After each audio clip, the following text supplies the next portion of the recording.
एक वृंदावन के संत के बारे में।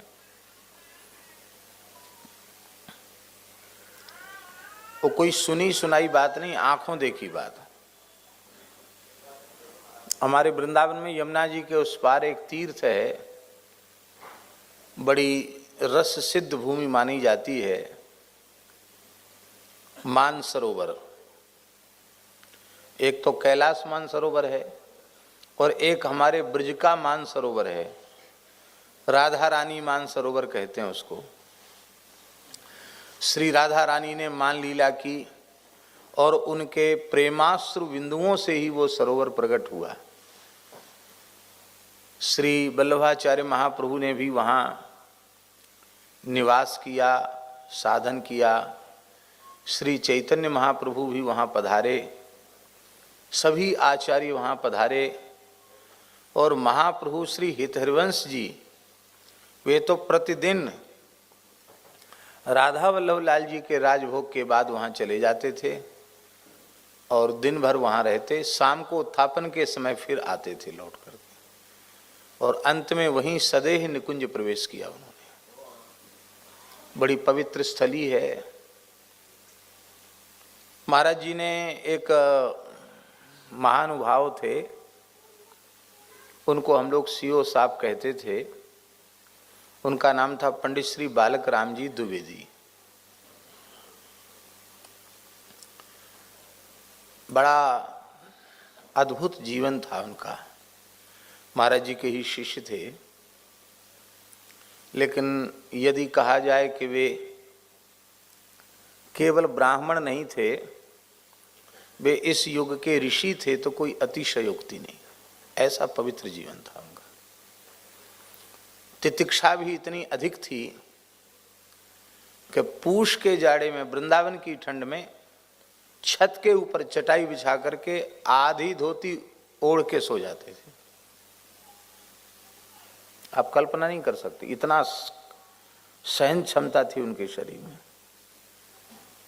खूब जप खूब करते थे, अच्छे थे, विद्वान भी थे। पर महाराज जी उनको अपना मित्र कहते थे। फर्रुखाबाद जिले के थे। आयु भी लगभग महाराज जी के समकक्षी थी उनकी। तो जैसे बाबूजी के एक पैर में तकलीफ है, थोड़ा चलने में तकलीफ है, उनको भी तकलीफ थी। वो घूमने का स्वभाव खूब था उनका भी। यहाँ दर्शन करने जाएंगे, वहाँ जाएंगे। महाराज जी बोले कि तुम ले जाओ इनको, सीओ साहब जी को, राधा रानी मानसरोवर दर्शन करा लाओ। अब वो चलते धीरे धीरे थे, वृद्ध थे, पैदल ही वृंदावन से उनको मानसरोवर ले गए। वहाँ सरोवर में स्नान किया, राधा रानी का दर्शन किया। गर्मी का समय था तो सीओ साहब जी बोले कि हम तो अब हमें कुछ खाने पीने की आवश्यकता है नहीं, और हम थक भी गए, हमारे पैर में दर्द हो गया है, तो हम तो अब तो कहीं नहीं जाएंगे। अब हम यहीं, क्या सुंदर लता कुंज है, और यहीं हम पड़े रहेंगे, यहीं अपने भजन करेंगे। अब उनको छोड़ के हम कैसे जाएं? हमको भूख लग रही थी, और उनको छोड़ के हम वृंदावन चले जाते हैं कि हम द्वारा लेने आ जाएंगे, तो महाराज जी शायद कहेंगे कि ये तुम्हारा, ये तो गैर जिम्मेदाराना आचरण है तुम्हारा, ये ठीक नहीं है। जो कार्य गुरुजी ने दिया है वो पूरा संपन्न होना चाहिए। तो हमने कि चलो कोई बात नहीं, हमारा भी व्रत हो जाएगा। हम बैठ गए। आप नहीं जाओगे तो हम भी यहीं हैं, शाम को चलेंगे। हाँ, शाम को चलेंगे।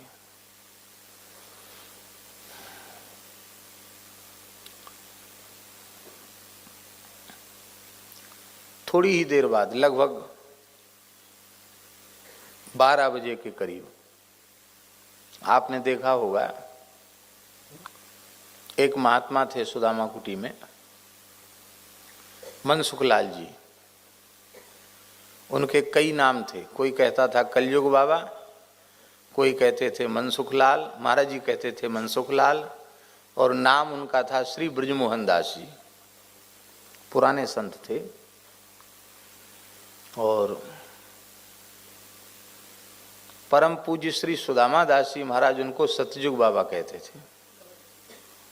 और परम पूज्य गोरेदाऊ जी वाले बड़े महाराज जी परम पूज्य श्री वैष्णव दास जी महाराज, वो भी उनको सतयुग बाबा कहते थे। और ब्रजवासी उनको कलयुग बाबा कहते थे।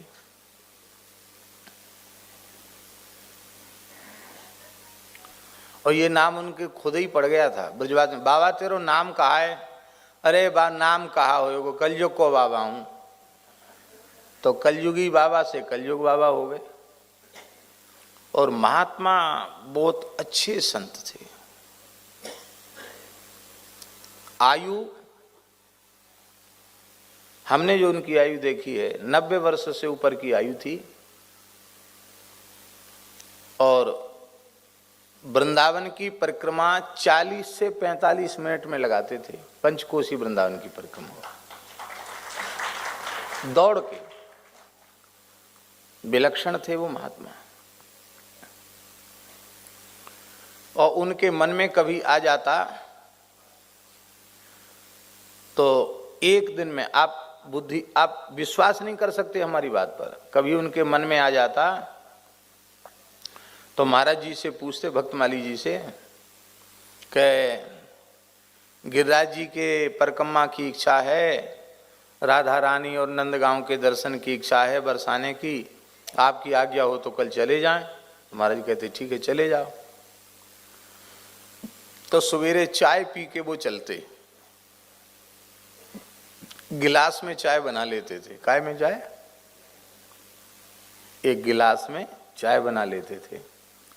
इतनी सी उनकी सिगड़ी थी, उसका इतना उसका मुंह, 2-4 कोयला में गरम, उसी में एक गिलास में चाय बना लेते थे। और कटोरी में पकौड़ी बना लेते थे, छोटी सी कटोरी में पकौड़ी बना लेते। तो वृंदावन से पैदल चलकर, आप सुनकर आश्चर्य करेंगे, वृंदावन से पैदल चलकर